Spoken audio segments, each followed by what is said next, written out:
Nous allons étudier le Daf Ain Vav dans Masechet Gittin. Nous reprenons 3 lignes à la fin du Daf Ain He Amud Bet avec une marloquette Ravashi et Rava au sujet d'une personne qui donne un get et qui ne précise pas le délai pour la condition. Donc il dit je veux que tu t'occupes de mon père, que tu allaites mon enfant, mais il ne précise pas le temps. Selon Ravashi, ça veut dire que c'est le minimum, c'est-à-dire un jour. Si la femme allaite ou s'occupe de son père pendant un jour, cela suffit pour que l'on dise qu'elle a respecté la condition. Selon Rava, même s'il ne dit rien, il faudra que la femme allaite le temps normal où on a besoin qu'une femme allaite un enfant, pareil pour le fait de servir son père. Là-dessus, la Gemara va objecter à Ravashi. Mais Tivé, avec la Mishnah, dans la Mishnah, on avait deux cas. Un premier cas où le mari n'est pas précisé le temps, à condition que tu t'occupes de mon père, ou à condition que tu allaites mon enfant. Et si le père ou l'enfant décède entre-temps, on avait dit que la femme est dispensée et le get prend effet. Si par contre il a précisé 2 ans et que un des deux est mort entre-temps, à ce moment-là le get ne fonctionne pas. Et ces distinctions-là sera comprise selon Rava, non pas selon Ravashi. Madi Métivé, on objecte à la fin de notre Mishnah, c'est marqué Arezegiter, et Taba, à condition que tu t'occupes de mon père pendant 2 ans. Almenach t'aniquet, beni shteshanim, à condition que tu allaites mon enfant pendant 2 ans. Oumet ben, l'enfant est mort. Oshamar av, ou que le père a dit, Yevshi, shteshem sheni, je ne veux pas qu'elle s'occupe de moi. Shilobak pada, sans être en colère. Et no get, c'est pas un bon get. Et l'agma, du coup, nous dit ce qu'on a dit à l'instant. Bish, la malera varesha, bedelo parish, sefa bede parish. Je peux comprendre la distinction selon Rava entre le début et la fin de la Mishnah. Puisque quoi qu'il arrive, quelqu'un qui demande à ce que sa femme allaite son enfant, c'est toujours en général 2 ans à peu près. S'il ne précise pas ces 2 ans, 2 ans quand la situation le permet, mais ce qu'il veut dans le fond, c'est qu'on s'occupe de son enfant tant qu'il y a besoin. Et donc si l'enfant meurt, d'ici là, la femme est dispensée et le get fonctionne. Maintenant, selon Ravashi, à partir du moment où on a quelqu'un, lorsqu'il ne précise pas, ça veut dire un seul jour, la seule manière d'être certain que la femme allaite pendant tout le temps où l'enfant en a besoin, c'est de préciser 2 ans. Et du coup, on ne comprend pas pourquoi à la fin on fait une distinction. Selon Rava, on peut comprendre. Pourquoi ? Puisque en ne disant rien, la femme s'engage pendant 2 ans. Le fait d'avoir précisé 2 ans, c'est une manière de dire que c'est 2 ans quoi qu'il arrive, même s'il n'y a plus d'enfant. Le fait, en ne disant rien, elle aurait été engagée tout le temps où l'enfant est vivant. S'il précise 2 ans, c'est que ça rajoute autre chose. Ça veut dire que même s'il n'y a plus la situation, que l'enfant n'est plus là. Par contre, puisque pour Ravashi, s'il ne dit rien, elle ne sera obligée que d'allaiter que pendant un jour. Il est contraint de dire 2 ans, même si sa volonté c'est pas réellement 2 ans, simplement qu'au moins elle allait tout le temps où c'est nécessaire. Et du coup, elle a l'air Ravashi, Maïshna Recha, Maïshna Sefa, pourra faire une différence entre le début et la fin. Ça devrait être pareil, puisque dans les deux cas, même dans le deuxième cas, le mari ne veut pas réellement 2 ans, même s'il n'y a plus d'enfant. Il veut simplement éviter la situation du début de la Mishnah, qui est que lorsqu'il ne dit rien selon Ravashi, elle n'est engagée que pour un jour.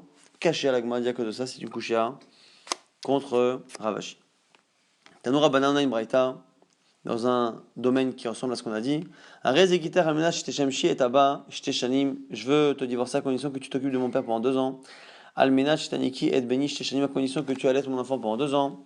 Valpi Shelo Nitkaim Atnai Arezeget. Lifi Shelo Amala, Im Teshameshi, Ve Imlo Teshamshi. Im Taniki, Ve Imlo Taniki. Nous dit la Mishnah pour l'instant, c'est la vie de Rabbi Meir, d'Ivray Rabbi Meir, que dans ce cas-là, même si elle n'applique pas la condition, le get fonctionne. Pourquoi ? Parce qu'il n'a pas dit si tu t'occupes de mon père, tu auras ça, si tu ne t'occupes pas, tu n'auras pas ça. Si tu allaites, si tu n'allaites pas. Le fait de ne pas avoir redoublé le tnaï, les conditions du tnaï, fait que ça ne marche pas selon Rabbi Meir, et du coup le get fonctionne. Chachamim omrim, ni kayem atnaï, selon Chachamim le tnaï fonctionne. Arez get, veimlav et ino get. Si elle fait la condition, c'est un bon get, si elle ne le fait pas, ça ne marche pas. Donc selon Chachamim, il n'y a pas besoin que le mari ait doublé la condition et rapporté les 2 éventualités pour que la condition soit une condition qui remette en cause le get. Selon Chachamim, il n'y a pas besoin. Selon Rabbi Meir, oui. Maintenant vient Rashbag, Rabban Shimon Megal Melomer, En lechat tnaï baktuvim she'eno kaful.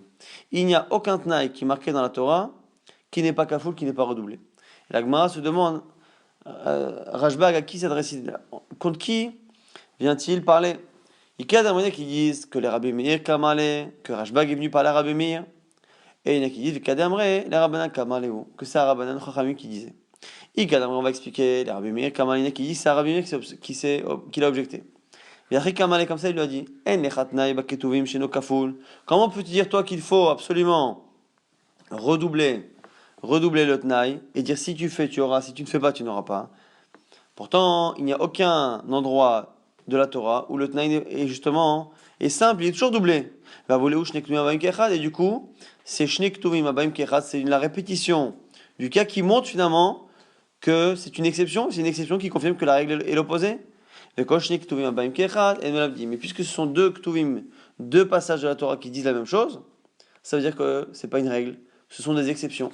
Et donc, puisque la Torah, chaque fois qu'elle parle de conditions, elle cite des conditions qui sont doublées, ça veut dire que ce sont des exceptions. Et donc, qu'on n'apprend pas ça par ailleurs, et que par ailleurs, on a besoin de doubler. Donc là, ce serait Rashba qui serait pas d'accord avec Rabbi Meir.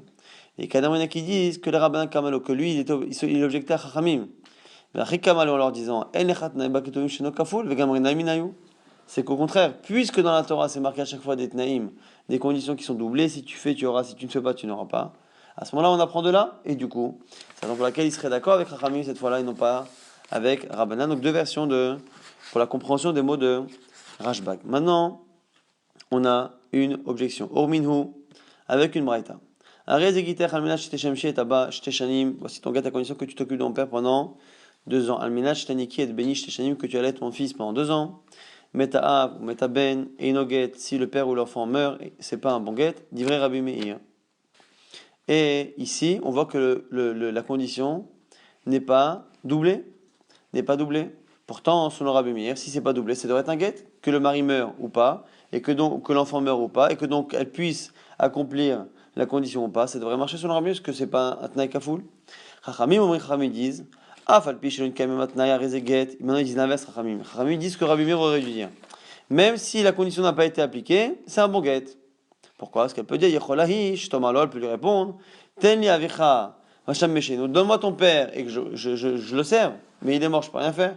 Tenli bincha, vanikeno, donne-moi ton fils qui n'est plus en vie et je l'aurai allaité. Kasha de Rabbi Meir, Kasha de Rabbanan de Rabbanan. On a une contradiction ici entre Chachamim et Chachamim et Rabbi Meir. Rabbi Meir chez nous ici a l'air de dire que la condition est importante alors qu'elle n'a pas été doublée a priori. On ne voit pas qu'elle a été doublée. Et Rabbanan ici, on a l'air de dire que même si la condition n'a pas été appliquée, le get fonctionne. Donc finalement on a une double contradiction. Là, il m'a dit Rabbi Meir, lo Kasha. Il n'y a pas de contradiction dans les paroles de Rabbi Meir. Là où Rabbi Meir disait qu'il fallait que ça marchait pas parce qu'il fallait doubler, parce que là-bas ça n'a pas été doublé. Chez nous ici dans la braïta qu'on rapporte, il faut dire que même si c'est pas rapporté dans la braïta, il faut dire que le mari a redoublé le tnaï de son guet. Pourquoi les chachamim ne se contredisent pas entre ici et ailleurs? Parce que man chachamim de acha, c'est qui chachamim d'ici?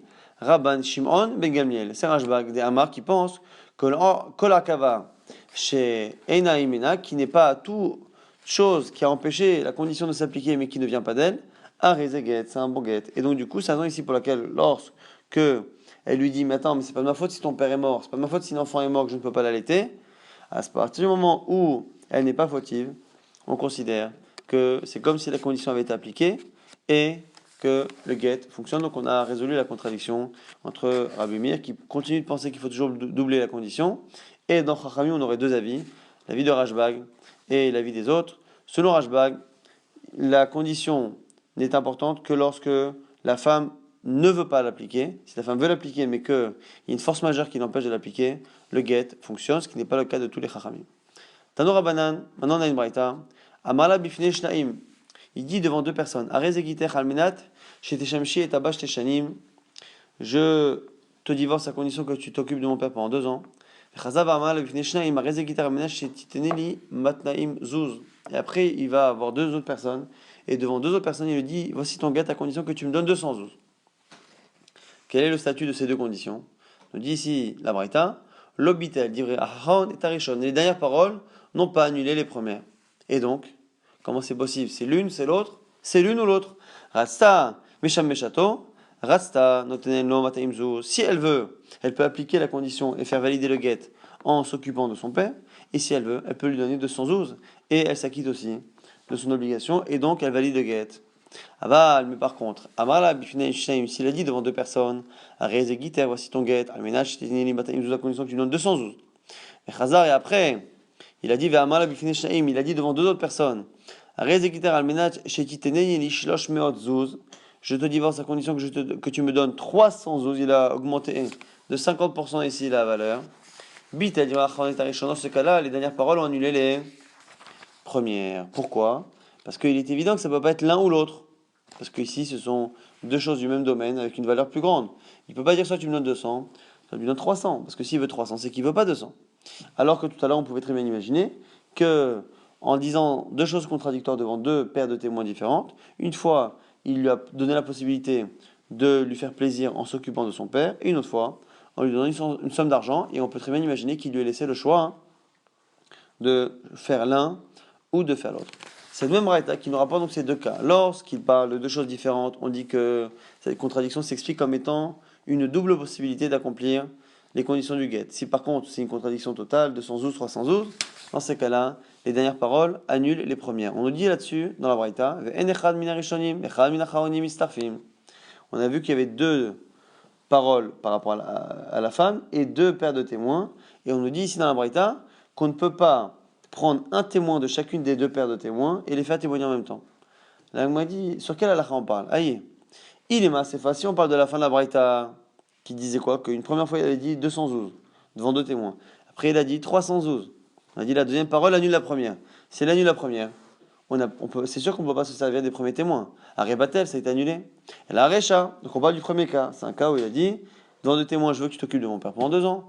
Et dans deux témoins, il a dit, je veux que tu me donnes 200 zouz. Et la Recha, là aussi, Pshita, c'est évident. Pourquoi? Parce que comme les deux témoignages portent sur deux phrases différentes, on ne peut pas additionner un qui a entendu la condition X avec un autre témoin qui a entendu la condition Y, puisque les deux ne témoignent pas sur la même chose. La Gemara a dit, non, Maoud, c'était pas si évident. Maoud était ma Kol et Kiyumat Nai Mistarfim, Kamash, tu as pu penser qu'au final, ils ont un point commun tous les deux. C'est que les deux sont en train de témoigner sur le fait qu'il y a une condition. Et même s'ils ne témoignent pas sur la même condition, on aurait pu penser que finalement les deux s'additionnent.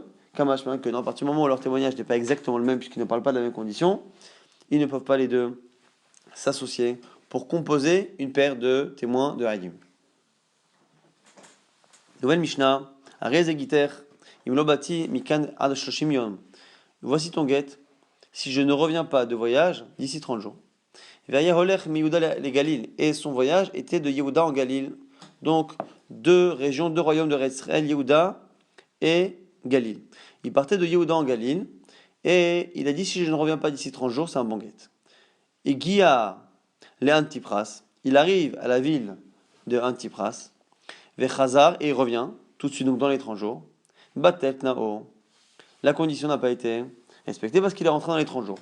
Ce qui a l'air ici d'être sous-entendu, c'est qu'il est bien parti en chemin, il est bien parti en Galil. Il devait aller de Yehuda en Galil, puisqu'on dit qu'il est passé par Antipras, mais qu'il n'a pas respecté le temps. Ça a l'air d'être qu'il a bien respecté le fait de partir en Galil, mais pas de revenir plus de 30 jours après. La Gemara va du coup déduire que ça veut dire que selon la Mishnah, Antipras est en Galil et non pas en Yehuda. Et on verra ça. La même chose, la même chose avec le chemin vers le Galil en Yehuda. Mais Galil Kfar Otnai, et la ville c'est plus Antipras, c'est Kfar Otnai. Il avait un Kfar Otnai qui a priori a l'air d'être du coup de l'autre côté. Donc il a respecté géographiquement sa condition, mais pas au niveau du temps. Vers Hazar, il est revenu tout de suite. Batel Nao, pareil, la condition n'est pas appliquée et le get ne fonctionne pas. Arez et Giter.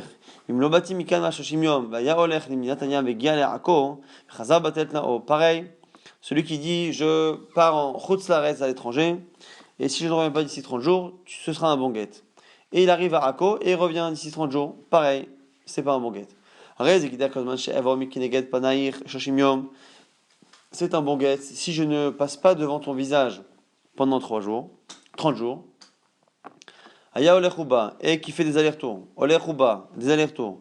Puisqu'il ne s'est pas isolé avec elle, Arezeget, c'est un bon guet. La Gemara essaiera de comprendre ce passage un peu flou de la Mishnah. En tout cas, sur les deux premières halachot de la Mishnah, on voit quelqu'un qui part de Yehuda en Galil, puis de Galil en Yehuda. Et on nous dit qu'à chaque fois, il a l'air d'être parti dans le bon endroit, mais il est revenu d'ici 30 jours. Et si c'est comme ça qu'on comprend la Mishnah, effectivement, c'est-à-dire qu'au niveau de la géographie des parties géographiquement à l'endroit prévu, mais qu'il est rentré avant, Ça voudrait dire que celui qui est parti de Yehuda pour aller en Galil et qui s'est arrêté à Antipras, c'est-à-dire qu'Antipras c'est déjà en Galil. Celui qui faisait l'inverse, qui partait de Galil en Yehuda et qui s'arrêtait à Outnaï, c'est-à-dire qu'il est déjà arrivé en Yehuda en arrivant à Outnaï. Et la Gemara ici va s'étonner. Les Mimra d'Antipras Begalil là-bas, Kaima, ça veut dire qu'Antipras c'est en Galil. Impossible. Pourquoi? Au Minhu, on a une objection avec une braïta qui nous dit clairement que Antipras, Yehuda, qu'Antipras c'est en Yehuda. Ou Kvar Otnaï, Begalil, et Kvar Otnaï, c'est en Galil. Et qu'à la limite, Ben Taïm, entre les deux, Matilimoto la Homra, on a un doute, et donc on est Machmirim, Megoreshet, Veina Megoreshet. Celui qui fait un divorce, et que ce divorce est conditionné au fait qu'il aille en Galil ou en Yehuda, et que la personne va dans cette région qui est entre Kfar Otnaï et Antipras, dans cet endroit-là, on applique toutes les Homrot de Galil et toutes les Homrot de Yehuda. Mais il n'empêche que on a finalement une braïta qui nous dit clairement qu'Antipras c'est en Yehuda, Kfar Otnaï c'est en Galil, et nous de notre Mishnah on avait l'impression que la personne qui disait si je reviens pas d'ici 30 jours, quand je vais en Galil, tu seras divorcé, c'est deux conditions, il faut à la fois aller en Galil et à la fois rester là-bas 30 jours. Si il est parti à Antipras et qu'il est revenu ici 30 jours, on a l'impression qu'il a fait une condition et pas la deuxième, donc Antipras c'est un bien en Galil. La Gemara s'étonne, la Gemara répond Amar Abaye, Tret Tnae Ka'amala. En fait, il lui a proposé deux Tnaïm, pas cumulatifs, mais au choix. Imatina le Galil, l'altar le Vegita. Si j'arrive en Galil, tu seras divorcé. Donc, il a dit, tu seras divorcé soit si j'arrive en Galil, soit même si je n'y vais pas, mais que je ne reviens pas d'ici 30 jours. Donc, ma sortie du territoire de Yehuda pour Galil te fera office de divorce, ou mon absence pendant 30 jours. Et si je reste 30 jours en chemin, que je viens pas, les Vegita. Et du coup, c'est pour ça que la Mishnah nous dit, Igial Antipras, lorsqu'il arrive à Antipras, qui n'est justement pas encore en Galil, et du coup, ça confirme ce qui était marqué dans la Braïta, c'est justement parce que c'est pas encore en Galil, Vechazar, et qui revient, des Lol et Galil Mata, Velo Ishtahouye, Nami Ishtahit Latinyomin, il n'est ni arrivé en Galil, ni il a passé 30 jours en chemin, Batet Nao, le Tnaït annulé. On a dit dans la suite de la Mishnah que celui qui devait partir en Chutz Laaretz et qui est arrivé à Akko, il est arrivé à Akko, la même chose. Ce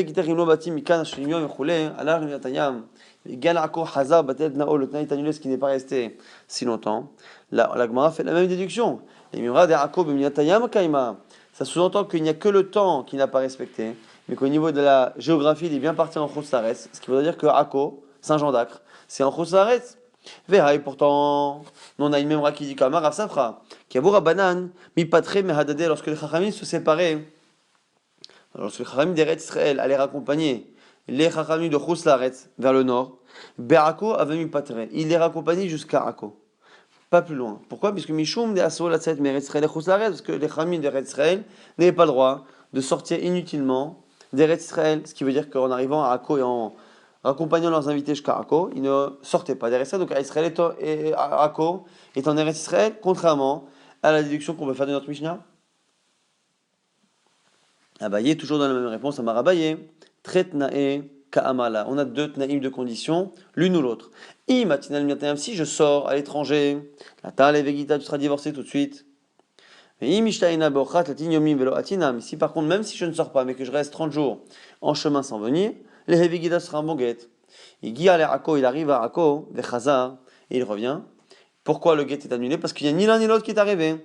Delo le Mdinatayam Mata, parce qu'il n'est pas venu à l'étranger, il n'est pas arrivé à l'étranger, parce que Akko est encore en Israël.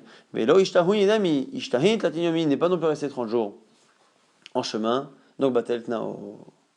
Maintenant, on reprend la fin de la Mishnah qui avait dit que Arez et Giter, Kolmanch et Aivor Mikeneget Panair, Shoshimiom, celui qui dit à sa femme, ce sera un bon guet si je ne passe pas devant ta face, devant ton visage pendant 30 jours. Et on dit, fais des allers-retours. Puisqu'il ne s'est pas isolé avec elle, c'est un bon guet. C'est-à-dire que le fait de rester à côté d'elle, de faire des allers-retours, mais de ne pas s'isoler avec elle, ça s'appelle respecter la condition qui a été, je ne passerai pas devant ton visage devant 30 jours. La Gemara s'étonne. Mais c'est quoi cette halakha? Puisque finalement, il ne s'est pas écarté de son visage pendant 30 jours, puisqu'elle n'a fait que le voir, il faisait des allers-retours. Il ne s'est pas isolé, mais c'est autre chose, mais il est passé. L'agma dit, Amar Ravuna, Maï Panaïr, c'est quoi ici Panaïr ta face? Tashmish, c'est une référence à l'intimité. Et Amai Karele Panaïr, pourquoi il a appelé l'intimité de cette manière? Lishna Me'alanakat, c'est pour parler de manière jolie, pour ne pas parler de manière crue.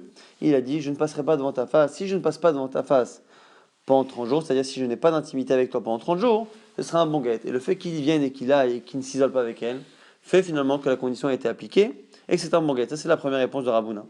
Rabbi Yochanan Amar, Le'olam Paneich Mamash. Non, Rabbi Yochanan préfère dire que lorsque la Mishnah parle de quelqu'un qui a parlé de la face de la femme, c'est sa face au sens propre. Mais Mikatane a raison, mais Gorechet. Mais dans la Mishnah, c'est pas marqué qu'elle est divorcée. C'est marqué si il lui dit voici ton guet, si je ne vois pas ton visage pendant 30 jours. On a dit à la fin, c'est un bon guet. On n'a pas dit elle est divorcée. C'est un bon guet. Quelle est la différence entre les deux? Reze guet katane, des lo avec guet yasha, c'est-à-dire que le guet, le document, n'est pas impropre à être utilisé plus tard. Il peut être utilisé plus tard, mais il n'empêche qu'il ne prend pas effet tout de suite. Le chimalut latinyomin, avec guitare. De l'ove get yashan, c'est pas un get yashan, c'est pas un get ancien, on va expliquer ce que c'est. Et quand il va après disparaître pendant 30 jours, il prendra effet. Nous, on a un principe, un get qui est écrit pour une femme, et que l'homme et la femme s'isolent après, à ce moment-là, on dit que le get est yashan. Pour que le get, il a été écrit à un moment donné, et que finalement après, ils se sont isolés, et donc ils se sont peut-être réconciliés. À partir du moment où ils se sont réconciliés, le get qui a été écrit à l'époque où il y avait un désaccord antérieur, ce get-là, c'est un get ancien, c'est un get qui est périmé. Il est périmé. Ici, qu'est-ce qu'on aurait pu croire? On aurait pu croire que quelqu'un qui dit si je disparais de ta vue pendant 30 jours, c'est un bon get. On aurait pu penser que si il ne commence pas les 30 jours tout de suite et qu'il continue de faire des allers-retours, on aurait pu penser que ce get-là est devenu périmé à partir du moment où, après son écriture, il n'a pas respecté la condition. Kamashman que non. Que c'est à partir du moment où il commencera à disparaître pendant les 30 jours, c'est là qu'à ce moment-là, on dira que le get prend effet et donc il n'est pas périmé. Donc on a deux lectures sur cette histoire de Paneir. Est-ce que Paneir c'est une allusion à l'intimité, comme pense Ravuna, ou selon Rabbi Yochanan c'est réellement sa vue, mais au final, on n'est pas en train de dire qu'elle est divorcée, mais que le get est encore valable et qu'elle serait divorcée si par la suite il disparaît pendant 30 jours. La Gemara apporte une braïta qui confirme la lecture de Rabbi Yochanan en Amora. Tanya Kevate de Rabbi Yochanan. Arez Egiter Kojman She'evam Mineged Panaïr Shoshim Yom. La braïta reprend comme la Mishnah qui dit que tu seras divorcé si je ne passe pas devant toi pendant 30 jours. Vaya Olech Uba, il fait des allers-retours au Iv Elohim Ima Arez Get, puisqu'il ne s'est pas isolé avec elle, c'est un get. Ou le get Yashan Choshishin. Et clairement, on dit qu'on ne craint pas la lacha du get périmé Sharelo Yachet Aima, car il ne s'est pas isolé avec elle. L'Agma dit bon, ok, très bien, alors pourquoi on ne craint pas réellement Bémet qui se sont réconciliés avec elle? Amaraba Bachana, Achi Amar Mari, Mishme de Rav, comme ça on a dit au nom de Rav. C'est un cas où Béomer il a dit Ne'emenet alai lomar shelobati. Ma femme, je lui laisse le droit d'être cru au Beddin si elle dit que je ne suis pas venu. Parce qu'encore une fois, lui peut pouvoir dire voilà, ce gars que j'ai donné, c'est un gars yachan. Pourquoi? Parce que finalement, c'est réconcilié entre temps. Là, ici, c'est un cas où le mari a précisé dès le départ. Quand il a donné le guet, il a dit voilà, je m'enlève le droit de dire un jour qu'entre temps, on s'est réconcilié, que ce guet est périmé, et ma femme sera crue au Beddin, et c'est la raison pour laquelle on n'a pas lieu de crainte, puisque la femme n'a pas dit que l'homme est venu, et à ce moment-là, elle est néménet. Il y en a qui disent que cette dernière partie-là de la Sugia précédente a été enseignée sur la Mishnah. Marchav, la Mishnah qui dit que si je ne viens pas d'ici 12 mois, tu seras divorcé dès maintenant si je ne viens pas d'ici 12 mois. Ou Med Betor Shemasa Chodesh et il meurt dans les 12 mois. Arezeget Samoget. La Gemara dit Velichouch chez ma pièce. Là aussi, on devrait peut-être craindre qu'entre-temps, il se soit réconcilié. Amaraba Baravuna. Achi Amarabi Amarmari Mishme de Rav. Comme ça, on a dit au nom de Rav. Beomer Neemenet Alay Lomar Shelobati. C'est un cas où il a dès le départ donné le droit à la femme de dire si ils se sont réconciliés ou pas, si le mari est venu la voir entre-temps ou pas. L'Agma nous dit qu'en fonction des deux avis, est-ce que cette question et cette réponse ont été données sur la Mishnah, sur la Braïta, on va avoir une marloquette. Man de matnela matnitin, kosheken Braïta, celui qui dit que ça a été dit sur la Mishnah, a fortiori sur la braïta. C'est-à-dire que si on pense déjà que la question de est-ce qu'on devrait craindre qu'il se soit réconcilié se pose sur la Mishnah, alors que la Mishnah c'est juste quelqu'un qui a dit si je ne reviens pas d'ici 12 mois, tu devrais être divorcé. Entre-temps, dans les 12 mois, il est mort. Et nous on se demande est-ce qu'on craint qu'entre-temps ils soient peut-être rentrés en cachette à la maison et qu'ils se soient réconciliés, que le gars soit périmé. Ça c'est une crainte qui est, une éventualité qui est lointaine. Et malgré tout, si on s'est posé la question là-bas, a fortiori qu'on devrait se la poser sur le cas de la Braïta. On a dit c'est un homme qui dit si je ne te vois pas pendant 30 jours et qu'il a fait des allers-retours à la maison. Il y a de plus de chances ici qu'il se soit réconcilié et isolé. Ceux qui disent que la question s'est posée que sur la Braïta, le cas le plus facile à comprendre, Aval Matintin, Haloata, ils pensent que par contre la question et la réponse ne se sont pas posées sur le cas de la Mishnah, où c'est un cas où l'éventualité, encore une fois, est lointaine à partir du moment où la personne est partie et qu'on n'a pas entendu qu'il est revenu depuis. Nouvelle Mishnah, voici ton guet.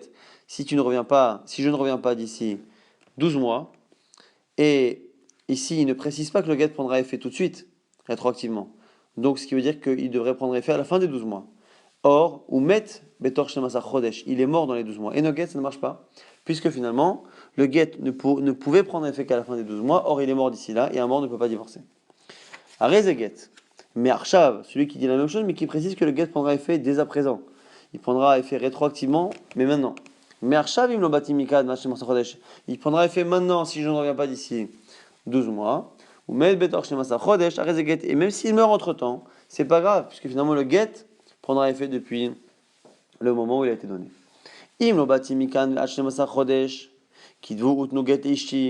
Celui qui dit à d'autres personnes, si je ne reviens pas d'ici 12 mois, écrivez, donnez le get à ma femme. Là aussi, il a demandé à ce qu'on l'écrive et qu'on le donne après les 12 mois.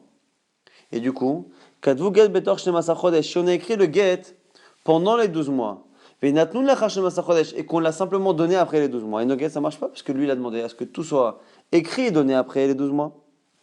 Écrivez, donnez le get à ma femme si je ne reviens pas d'ici 12 mois. Là, on a une marloquette. En disant écrivez si je ne reviens pas, est-ce que ça veut dire écrivez si je ne reviens pas, mais que quand je ne reviendrai pas? Ou est-ce que vous pouvez écrire dès maintenant, mais ça prendra effet que si je ne reviens pas? Et ça, c'est la marloquette ici, Tanakama, Rabbi aussi, qu'on avait vu précédemment. S'ils ont écrit entre-temps dans les 12 mois, ça ne marche pas. Ça c'est Ramim, Rabbi aussi Omer, Kazegel sur Rabbi aussi, ça marche. Pourquoi? Parce que le fait qu'il y ait la date, ça veut dire écrivez-le dès maintenant, et donc c'est rétroactif. Kadvu lachar 12 chodesh, vinatun lachar 12 chodesh, umet, imaget kodem lemita, arezeget, veimita kadma leget, enoget. Si par contre, ils ont écrit après la mort, comme ça, on est sûr qu'il n'y a pas de problème au niveau de l'écriture. Et qu'il est mort après, ça va dépendre s'il est mort avant l'écriture du get ou après l'écriture du get. Si on ne sait pas, Zoï Shamon Megoreshet, Vena Megoreshet, c'est là-dessus qu'on a dit que la femme elle est Megoreshet, pas Megoreshet. On a un doute, divorcé, pas divorcé, et le mari doit continuer de la nourrir, mais on ne sait pas. À propos justement de notre Mishnah, d'un cas ressemblant, la Gemara nous dit Tana Rabotenu et Tiroa Leinase. Le premier cas où il n'a pas précisé que c'était rétroactif. S'il a dit tu seras divorcé si je ne reviens pas dans 12 mois, on a dit, s'il précise dès maintenant, c'est rétroactif. S'il ne précise pas, selon Tanakama et la Mishnah, c'est pas rétroactif. Et donc au bout de 12 mois, c'est là que le get aurait pris effet. Or, il est mort pendant les 12 mois, donc le get ne prend pas effet. Agma nous dit que Rabotenu, nos Chachamim, plus tard, ils ont autorisé cette femme à se remarier, même si le mari n'est pas précisé que le get serait rétroactif. Agma dit, Mad Rabotenu, c'est qui les Chachamim qui ont dit ça? Amar Rav Yehuda, Amar Shmuel. Shmuel a répondu, Beidina de Sharum Mishra, c'est le Beidin qui a autorisé l'huile qui a été faite par les par les idolâtres. Et qui pense quoi dans cette halakha chez nous? C'est vrai là, que Rabbi aussi pense comme Rabbi aussi. Des Amar qui pensent que Zmano, Sheshtar Mochiach Alav, que lorsqu'il y a une date écrite sur un document, la date montre la volonté de la personne à ce que le document, ici en l'occurrence le get, prenne effet de manière rétroactive. Donc même s'il a dit je veux que tu sois divorcé si je ne reviens pas d'ici 12 mois, le simple fait qu'il ait mis la date du jour prouve qu'il souhaite que, en fonction de l'avenir, elle soit divorcée depuis le jour, depuis la date qui est marquée sur le get, et c'est la raison pour laquelle Rabotenu, ce Beddin-là, a autorisé cette femme à se remarier, même si la rétroactivité n'avait pas été clairement énoncée par le mari dans le get. Amar Rabbi Abba, Bered Rabbi Chia bar Abba, Mar Rabbi Yochanan, maintenant nous Rabbi Yochanan, on dit quoi? Rabbi Yudan Nessia, Beno shel Rabban Gamliel, bar Rabba Rabbi. Donc ce Rabbi Yudan Nessia, qui est le petit-fils de Rabbi, aura enseigné cette halakha qui autorise cette femme à se marier. Velo hudulo kol siato. Et tout son beddin, tous les chachamim avec lui n'ont pas accepté sa parole. Il y en a qui disent que c'est kol siato, tous les sages qui étaient avec lui. Il y en a qui disent v'amrela kol shiato, toute son époque, tout son temps, c'est-à-dire que toute sa vie, personne n'a accepté cette halakha. En tout cas, on voit que cette halakha était sujet à discussion. Amar le Rabbi Lazar la Usaba. Rabbi Lazar, il a dit à Usaba, en général on dit que c'est souvent le Rabbi Yuda, ici la Usaba c'est un chacham, qui shrituha, le'ata shrituha, o le'achar shnemasa chodesh shrituha. Selon le Beddin qui a autorisé à cette femme à se remarier, qui s'appuie encore une fois sur Rabbi aussi, et le fait que la date fasse office de condition de rétroactivité, lorsque vous autorisez cet homme, on a dit encore une fois, cet homme a dit je te divorce, et ce guet-là prendra effet si je ne reviens pas d'ici 12 mois. Il est mort entre-temps. On a dit que comme il a mis une date, ça veut dire qu'il veut que ce soit rétroactif. Au bout de 6 mois, il meurt. La question ici que pose Rabbi Lazar, c'est est-ce que on attend les 12 mois pour dire qu'elle est divorcée et l'autoriser à se remarier, ou dès que le mari meurt, au bout de 6 mois, sachant qu'il ne va pas revenir parce qu'il est mort, on sait déjà au bout de 6 mois qu'il ne reviendra pas au bout de 12 mois, donc on peut la divorcer. L'Agma, donc du coup, explique un peu les adim de la question qu'on vient de faire à l'oral. Léata, shritoa, est-ce qu'on l'autorise tout de suite? Pourquoi dès là, dès le hati? Parce qu'il ne viendra pas. Une fois qu'il est mort au bout de 6 mois, c'est très bien qu'il ne reviendra pas à la fin des 12 mois, donc la condition sera appliquée. Odinma ou peut-être, la charche masa choidesh shritoa, dea ikayem letnao, ou peut-être que non. Peut-être que c'est 12 mois. Pourquoi? Parce que le tnaï, c'était qu'au bout de 12 mois, il ne revienne pas, et donc c'est au bout de 12 mois que ça prendra effet. C'est les deux zdadim de la question. La Gemara s'étonne déjà. Elle dit pourquoi la question a été posée sur cette halakha du Beddin. On a dit que dans la Mishnah, on avait un cas, selon Tanakama, si la rétroactivité n'est pas marquée, le get ne prend pas effet. Si elle est marquée, ça prend effet. On a vu après qu'on avait un Beddin qui était d'accord avec Rabbi aussi, qui pensait que quoi qu'il arrive, dès qu'il y a une date, ça fait rétroactivité. Et là-dessus, sur cette halakha-là qui n'est même pas marquée dans la Mishnah, mais qui était rapportée après dans une braïta, sur cette halakha, on dit bon, alors la rétroactivité, ça fait que la femme, elle est mariable à la mort du mari, au bout de 6 mois, ou à la fin des 12 mois, à la fin de la condition. La Gemara dit, elle est matiti, pourquoi tu poses pas la question sur la Mishnah? Mais Arshav, le cas où même selon notre Mishnah, il y a rétroactivité lorsqu'il a dit, je te divorce à partir de maintenant si je ne reviens pas dans 12 mois, tu peux te poser la question, mais Betor Shnemasa Chodesh, il est mort pendant les 12 mois, à Rezeget, quand on a dit que c'est un bon guet, les Atar avaient des haloatis, que c'est tout de suite parce qu'on sait qu'il ne reviendra pas. Ou est-ce que c'est au bout des 12 mois où finalement la condition sera appliquée au sens littéral du terme, c'est-à-dire que je ne suis pas revenu au bout des 12 mois. La Gemara dit, tu as raison. La question aurait pu être posée sur la Mishnah. Mishum d'Ave Baou Marse, c'est parce qu'ils étaient en train de parler de cette histoire. Ils étaient en plein dans cette histoire de ce Beddin qui a tenu comme Rabbi aussi, que finalement, il a posé la question, mais inachinami, que la question est globale. Est-ce que lorsqu'on a un get ou quelque chose qui est rétroactif et qu'on a finalement à un moment donné la personne qui est morte, donc on sait que la condition sera appliquée, est-ce que le fait de savoir que la condition va s'appliquer permet de faire appliquer le document tout de suite ou qu'on attendra finalement le délai? Comme on va très rapidement résumer ce qu'on avait vu dans le DAF. On avait vu que deux avis Ravashi et Ravashi avait été repoussé. Donc finalement, on ne pense pas comme lui que lorsqu'on ne précise pas, c'est un jour. Donc on tient comme Rava que lorsque une personne dit je veux que tu allaites mon fils, Stam, c'est le temps normal. On allait, on avait une marloquette, un akama, Rav Yuda, est-ce que c'est 18 mois, est-ce que c'est 24 mois, mais quoi qu'il arrive, c'est le temps normal. On ne peut pas dire que s'il n'a rien dit, c'est un jour. On avait vu également que on avait une marloquette, Rabbi Meir, encore une fois, et Rabbanan. Est-ce qu'on devait doubler le tnaï lorsqu'on avait une condition dans un document, dans un get?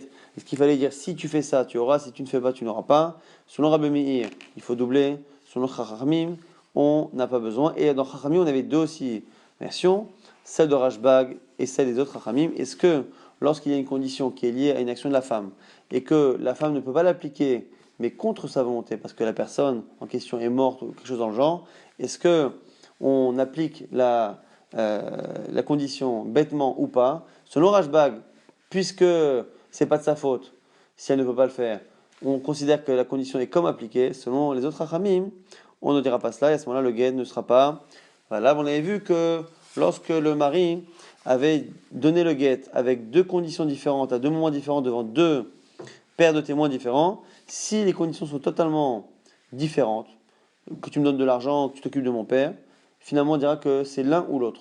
Si par contre ce sont deux conditions dans le même genre, mais avec une qui est plus forte que l'autre, par exemple, à condition que tu me donnes 212, et après il dit devant deux autres personnes, à condition que tu me donnes 300, la dernière condition prend le dessus sur la première, mais quoi qu'il arrive dans les deux cas, on ne pourra pas utiliser le témoin de la première condition et l'associer avec le témoin de la deuxième condition pour faire une paire de témoins. Ça paraît assez pachoute, mais la Gemara a expliqué que ça ne l'est pas tant que ça. Après avoir douté, la Gemara nous apprend finalement que Antipras est en Yehuda, que Kfar Otnai est en Galil, et que c'est la région qui est entre justement les deux, qui est une région de doute, et lorsque le guet est conditionné au fait d'aller en Galil, en Yehuda, et que le mari est parti dans cette région-là, on a un doute, et dans le doute, on lui applique toutes les chumrot des deux statuts. On avait vu également que Akko était, après avoir douté, Akko était en Eretz Israël, puisqu'on voit que les Chachamim d'Eretz Israël ne dépassaient pas Akko lorsqu'il raccompagnait les sages qui étaient venus les voir depuis Chos Laretz.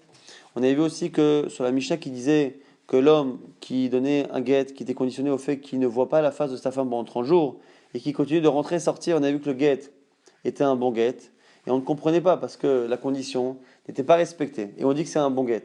Alors c'est pas possible que la femme soit divorcée alors que la condition n'est pas respectée. Alors on avait deux pshatim, soit on a mal compris la condition, mais elle a été respectée. La condition, c'est pas qu'il ne passe pas devant elle. C'était une manière jolie de dire que parler de l'intimité. Si on n'a pas d'intimité, effectivement, il est passé devant elle, mais il n'a pas eu d'intimité. Donc le guet, la condition a été respectée, donc c'est pour ça que la femme est divorcée. Ou sinon, on dit non. La condition, c'était comme ce qu'on a compris, c'est-à-dire que réellement qu'il passe devant elle, et réellement il est passé devant elle. Donc la condition n'a pas été appliquée. Donc effectivement, elle n'est pas divorcée, mais on n'a pas dit qu'elle était divorcée. On a dit arrêtez guet, c'est un bon guet, c'est-à-dire que le document n'a pas été rendu invalide, n'est pas devenu périmé par le fait qu'après l'avoir écrit et même donné, il ait fait quelque chose qui fait en sorte qu'il ne soit pas tout de suite applicable. Ça ne le rend pas guet yashan, un guet qui est périmé. Et on avait terminé avec une Mishnah qui nous rappelait que lorsque une personne donnait un guet et qu'il faisait en sorte que le guet prenne effet à la fin d'une condition et que la personne était morte entre-temps, la personne, puisqu'elle est morte, ne peut pas faire marcher le guet. On ne peut pas donner un guet lorsqu'on est mort. Donc selon Tanakama la Mishnah, il faut absolument que la personne précise que le guet est rétroactif, que même si la condition est liée à un événement futur, il faut qu'elle ait un effet rétroactif. Selon Rabbi Yossi, et c'est ça ce qu'on appelle à Raboteno le nouveau Beddin qui a changé d'avis, il pense finalement que même si le mari n'a pas clairement précisé la volonté que la condition soit ait un effet rétroactif, à partir du moment où il y a une date sur le document, ça veut dire qu'il veut que la condition future prenne un effet rétroactif depuis le moment de la date du jour qui est marquée. Et on avait vu également qu'il y avait une Sheila dans l'Agma sur laquelle l'Agma n'avait pas justement répondu. Est-ce que lorsqu'on a justement une condition et que, entre-temps, qui était par exemple liée au fait que la personne ne revienne pas et que finalement la personne est morte, est-ce que à partir du moment où la personne est morte, on sait qu'elle ne reviendra pas, donc on sait que la condition ne sera pas appliquée, est-ce qu'avant même le délai prévu, on peut déjà considérer la femme comme étant divorcée et le document comme étant valide, ou même si on est certain qu'une fois qu'elle est morte, la personne elle ne reviendra pas dans 12 mois, est-ce qu'il ne faut pas tout de même attendre les 12 mois? C'est la question sur laquelle Agmara était restée.